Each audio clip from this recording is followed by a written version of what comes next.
اللہ تبارک و تعالی جل جلالہ و اعظم شانہ و اتم برہانہ و عم نوالہ کی حمد و ثنا حضور نبی مکرم شفیع معظم سید الثقلین نبی الحرمین امام القبلتین وسیلتنا فی الدارین جد الحسن والحسین امام الانبیاء شب اسراء کے دولہا خاتم الانبیاء والمرسلین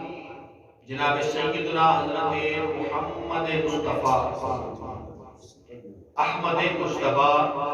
علیہ تحیت والثناء صلی اللہ علیہ وسلم کی بات مقدس بلند ارفع و اعلی بارگاہ کے اندر ہدیہ درود و سلام اور بارگاہ صدیقیت کے اندر ہدیہ منقبت پیش کرنے کی سعادت حاصل کی ہے۔ رب کائنات ہم سب کا یہاں جمع ہو کر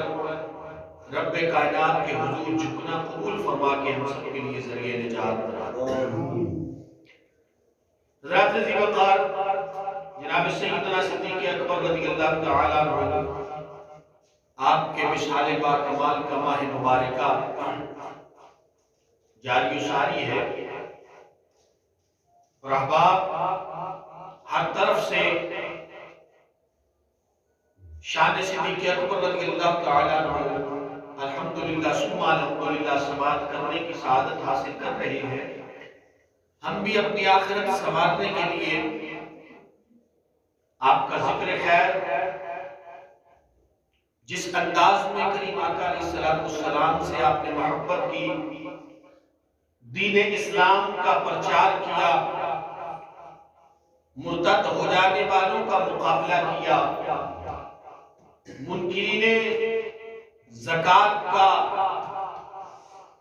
بائیکاٹ بھی کیا، ان کے قتال کے لیے بھی آپ کھڑے ہوئے، اور سب سے بڑھ کر جنہوں نے کریم آقا علیہ السلام کی ختم نبوت پر ڈاکہ ڈالنے کی کوشش کی، ناپاک جسارتیں کرتے رہے، جناب سیدنا حضرت محمد مصطفیٰ احمد مصطفیٰ صلی اللہ علیہ وسلم کی حیات طیبہ کے اندر ہی لوگوں نے اس طریقے کے ساتھ جھوٹے نبی ہونے کا دعویٰ کر کے جھوٹی شہرت پانے کی کوشش کی، اور خالق کائنات نے اپنے محبوب کریم صلی اللہ علیہ وسلم کی امت میں سے جن لوگوں سے ان جھوٹے دعوے داروں کا قلع کمت کرنے کا کام لیا، ان میں سر فہرست جناب سیدنا صدیق اکبر کا اسم گرامی گلی گلی نگر نگر ابو بکر گلی گلی نگر نگر ابو بکر تو سیدنا صدیق اکبر رضی اللہ تعالیٰ عنہ کریم آقا علیہ السلام کے وہ ساتھی اور سپاہی ہیں، وہ صحابی ہیں جنہوں نے اس ضمن میں قطعی کسی لچک، کمزوری، سمجھوتے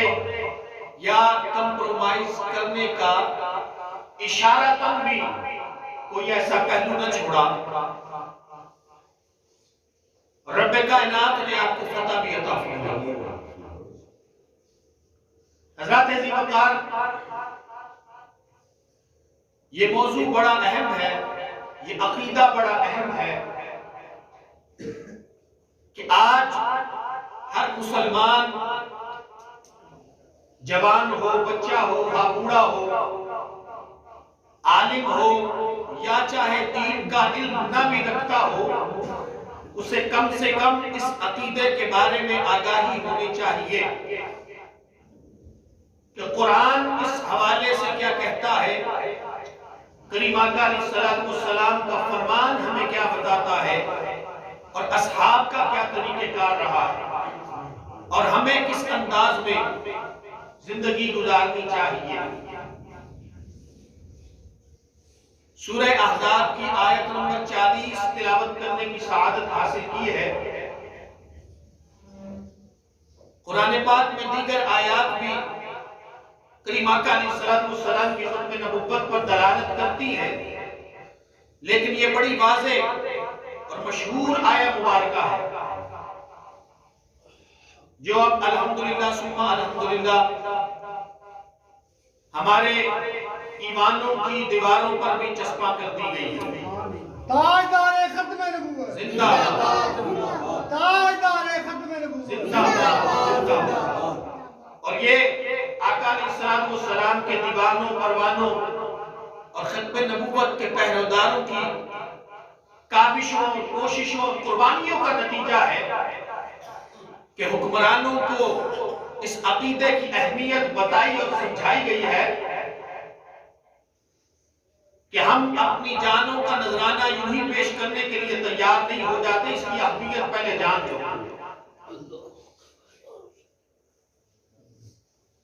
رب ذوالجلال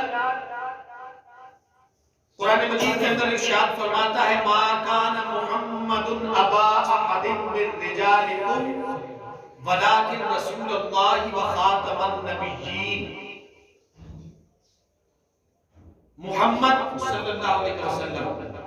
تم مردوں میں سے کسی کے باپ نہیں ہیں۔ اس سے پہلے جناب زید بن حارثہ رضی اللہ تعالیٰ عنہ آپ کریم آقا علیہ السلام کے منہ بولے بیٹے بنے تھے اور آپ کو زید بن محمد کہا جاتا تھا۔ بہرحال یہ ایک الگ موضوع ہے۔ رب کائنات نے منع فرما دیا اور ارشاد فرمایا کہ لوگوں انسان کو اس کے اصل باپ کے نام سے پکارا کرو۔ ایک بات یہاں پہ یہ بھی واضح ہو جاتی ہے اور فرمایا کہ محمد تم مردوں میں سے کسی کے باپ نہیں ہے بلکہ وہ تو اللہ کے رسول ہیں، اور فرمایا کہ خاتم النبیین ہے، ان پر نبوت و رسالت کا دروازہ بند کر دیا گیا ہے۔ حالانکہ رب کائنات اتنا بھی بتا سکتا تھا کہ نبوت کا دروازہ بند ہو گیا، میرے محمد رسول ہیں اور ان پر میں نے نبوت ختم کر دی ہے۔ آخر ما کان محمد ابا احد من رجالکم کہنے کی بھلا کیا ضرورت تھی کہ میرے محمد تم مردوں میں سے کسی کے باپ نہیں۔ حضرت ذی وقار علماء نے بڑی خوبصورت اس کی وضاحت کی ہے۔ کریم آقا علیہ السلام کو اللہ نے 4 بیٹے عطا کیے۔ کتنے بیٹے عطا کیے؟ محبت سے کہہ رہا کتنے بیٹے؟ 4 بیٹے عطا کیے۔ جناب حضرت ابراہیم، حضرت قاسم، حضرت طیب، حضرت طاہر رضی اللہ تعالیٰ عنہ اجمعین، یہ 4 بیٹے تھے آقا علیہ السلام کے جو رب کائنات نے عطا کیے، لیکن ان 4 میں سے کوئی بھی بلوغت تک نہیں پہنچا، کوئی بھی مرد نہیں بنا، بالغ نہیں ہوا، بلکہ بچپن میں ہی اللہ کی طرف لوٹ گیا۔ وجہ کیا تھی؟ وجہ یہ تھی کہ کریم آقا علیہ السلام سے پہلے جتنے بھی انبیاء اکرام گزرے ان میں سے بہت سے ایسے تھے جنہیں رب کائنات نے اگر باپ کو نبوت عطا کی ہے تو بیٹے کو بھی نبی بنایا۔ نعرہ تکبیر، نعرہ رسالت،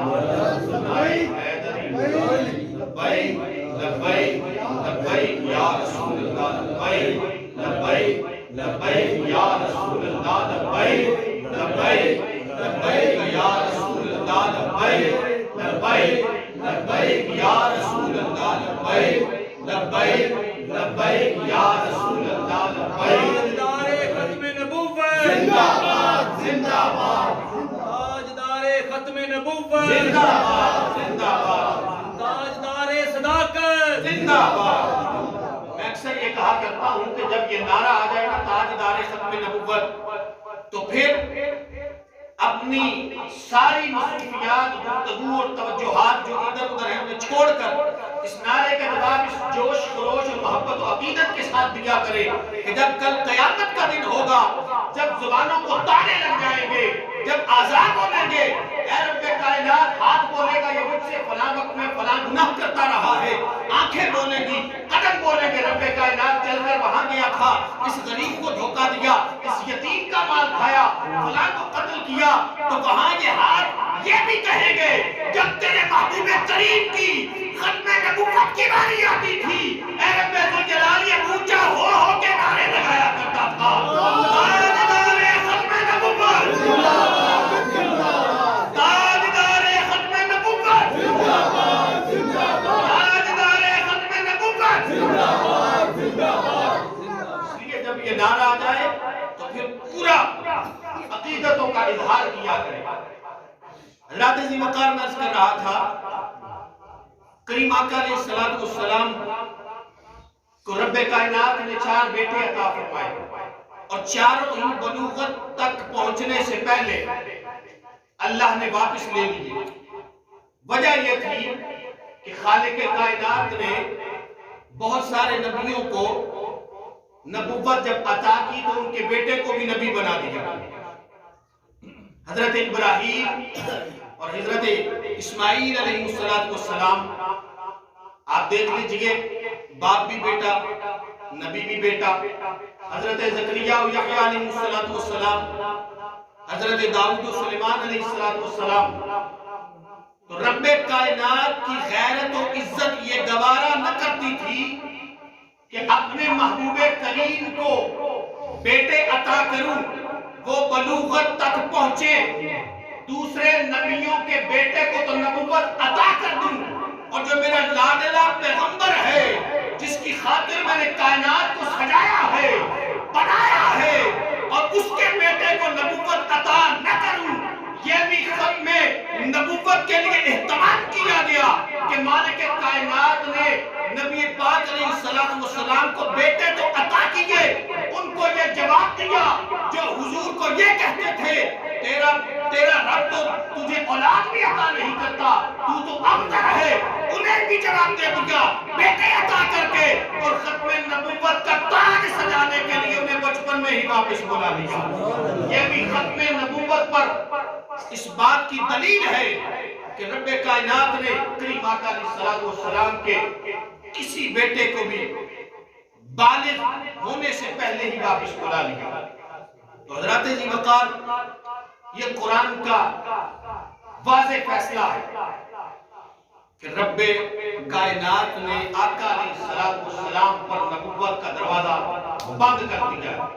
اس کے بعد قطعی کوئی گنجائش نہیں۔ اور میرے آقا علیہ السلام نے اپنی مقدس زبان سے ارشاد فرمایا کہ میری امت میں سے 30 دجال پیدا ہوں گے، جن میں سے ہر کوئی یہ دعویٰ کرے گا کہ وہ نبی ہے، لیکن سن لو لوگو، انا خاتم النبیین، لا نبی کے بعدی، میرے بعد کوئی نبی نہیں ہوگا۔ مجھ پر رب کائنات نے نبوت کا دروازہ بند کر دیا ہے، اور کریم آقا علیہ السلام کو آخری نبی بنا کے بھیجا۔ میرے آقا علیہ السلام نے ارشاد فرمایا کہ اے علی، تیری اور میری مثل موسیٰ اور ہارون کی طرح ہے۔ رب کائنات ان دونوں بھائیوں کو نبوت عطا کرتا ہے، لیکن حضور نے ارشاد فرمایا کہ اے علی، میرے بعد نبی کوئی نہیں۔ بھلے تیرا میرا رشتہ اس انداز میں ہے، لیکن علی یہ بھی یاد رکھیے کہ میرے بعد نبی کوئی نہیں ہے، نبوت کا دروازہ بند۔ میرے آقا علیہ السلام کی درجنوں احادیث ختم نبوت پر موجود ہیں، لیکن اس کے باوجود آپ احباب یہ جانتے ہیں کہ آقا علیہ السلام کے دور رسالت سے لے کر اب تک یہ ناپاک جسارتیں ہوتی چلی آ رہی ہے، اور رب کائنات جس کو یہ شرف عطا کر دیتا ہے کہ وہ ایسی سازشوں کا قلع کما کرتا چلا جا رہا ہے۔ سیدنا صدیق اکبر رضی اللہ تعالیٰ عنہ کا دور اقدس ہے، حضور دنیا سے تشریف لے گئے، ہر طرف سے حملے ہونا شروع ہو گئے۔ وہ قبائل، عرب کے قبائل جو مرتد ہو گئے، انہوں نے دین اسلام سے انکار کر دیا، اور کچھ ایسے لوگ تھے جنہوں نے زکوٰۃ دینے سے انکار کر دیا، اور جو منافقین تھے وہ کریم آقا علیہ السلام کے وصال کے بعد اب اس بات پر خوش تھے کہ اب اسلام کا درخت ہم جڑ سے اکھاڑ کر پھینک دیں گے، چونکہ اب اسے سنبھالنے والا کوئی نہیں، اب اسے بچانے والا کوئی نہیں۔ لیکن وہ یہ نہیں جانتے تھے، جنہوں نے کریم آقا علیہ السلام کے قدموں میں بیٹھ کر اسلام سیکھا ہے، جنہوں نے ڈائریکٹ حضور سے قرآن پڑھا ہے، جنہوں نے آقا علیہ السلام کی زبان اقدس سے احادیث سنی ہے، وہ اتنے کمزور نہیں کہ دین اسلام پر کسی کو حملہ آور ہونے دے، یا دین اسلام کی طرف کسی کو میلی آنکھ بھر کے بھی دیکھنے دے۔ حضرات ذی وقار دیگر اصحاب نے یہ کہا جناب سیدنا صدیق اکبر رضی اللہ تعالیٰ عنہ کو کہ آپ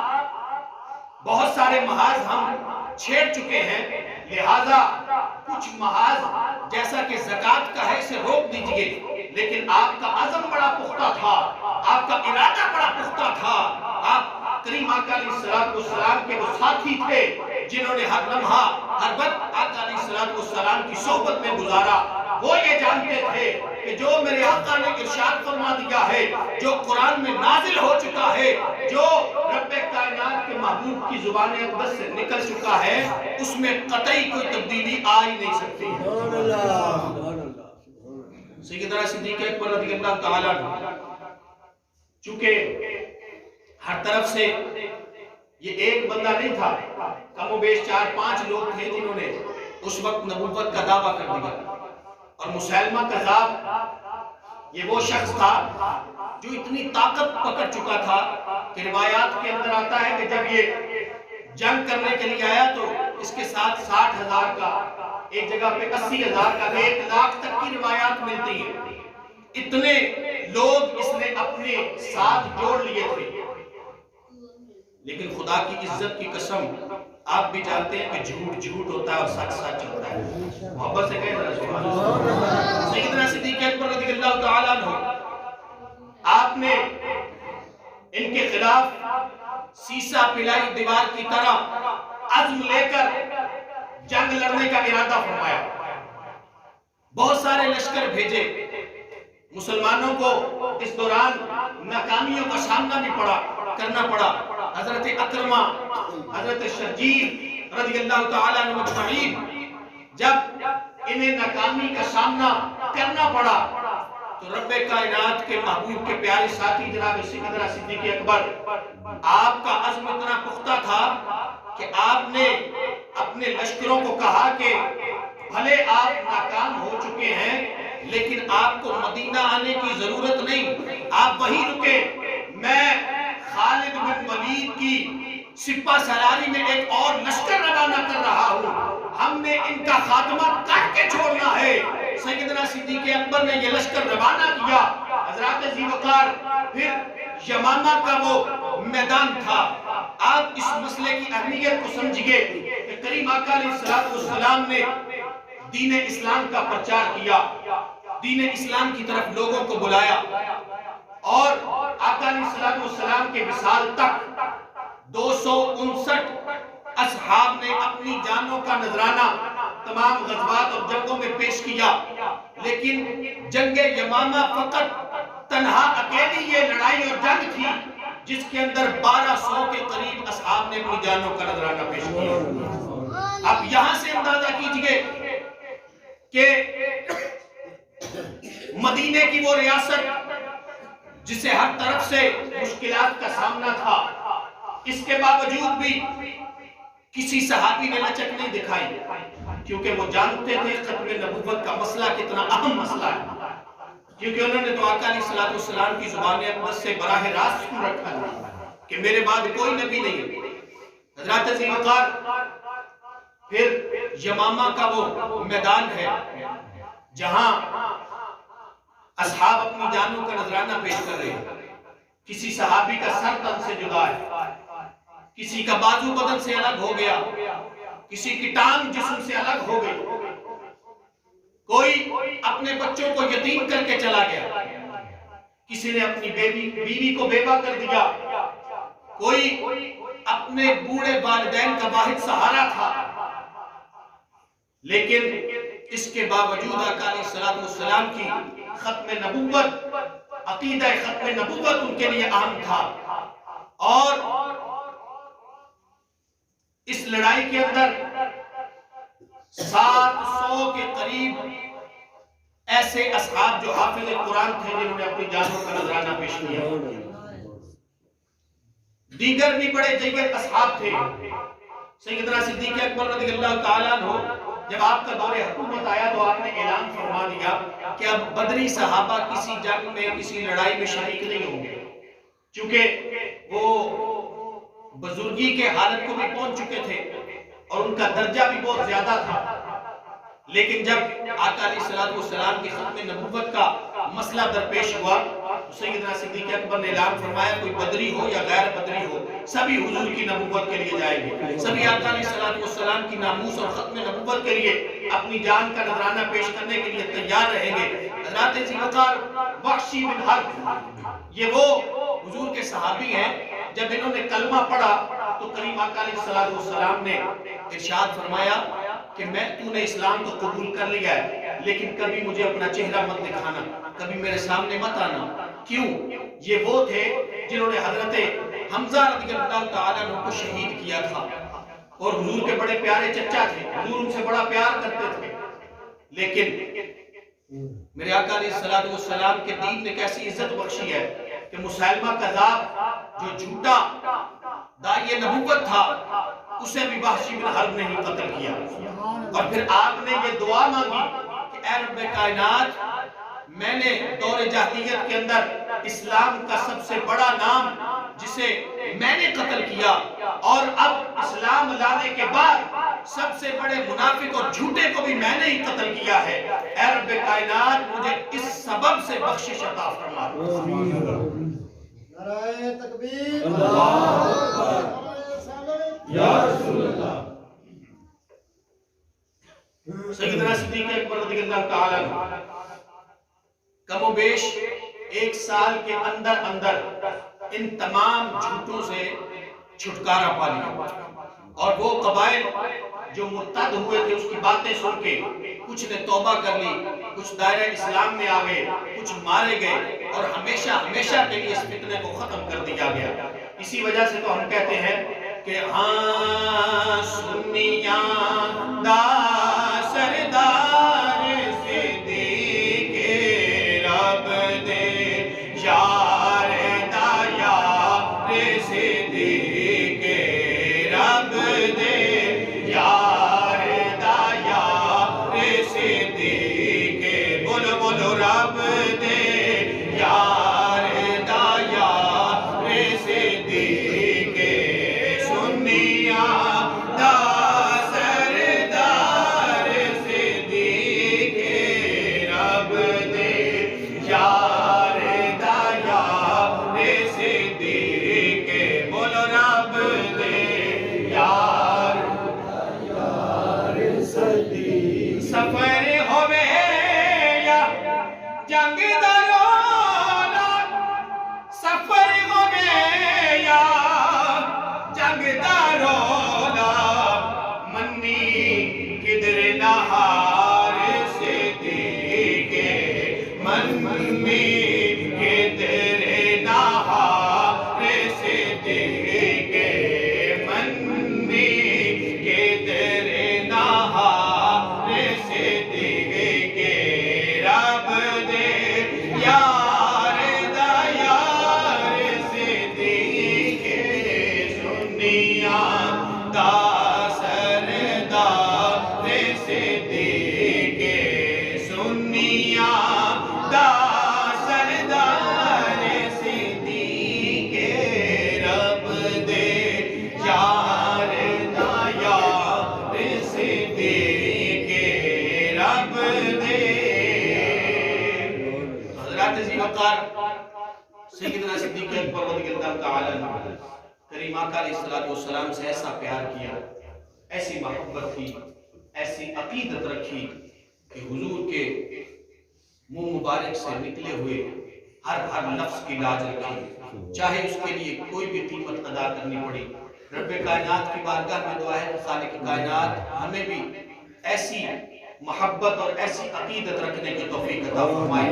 اور عقیدہ ختم نبوت پر مر مٹنے کی توفیق عطا فرمائے۔ خالق کائنات کریم آقا علیہ السلام کے صدقے اپنے ان چنیدہ بندوں سے کام لیتا ہے جو حضور کی بارگاہ کے اندر منظور نظر ہو جاتے ہیں۔ میں خوش آمدید کہتا ہوں لبیک یا رسول اللہ کے پلیٹ فارم سے بڑے پیارے ساتھی ہمارے حکیم صاحب اور دیگر دوست احباب تشریف فرما ہوئے، خالق کائنات آپ کا آنا جانا قبول فرمائے۔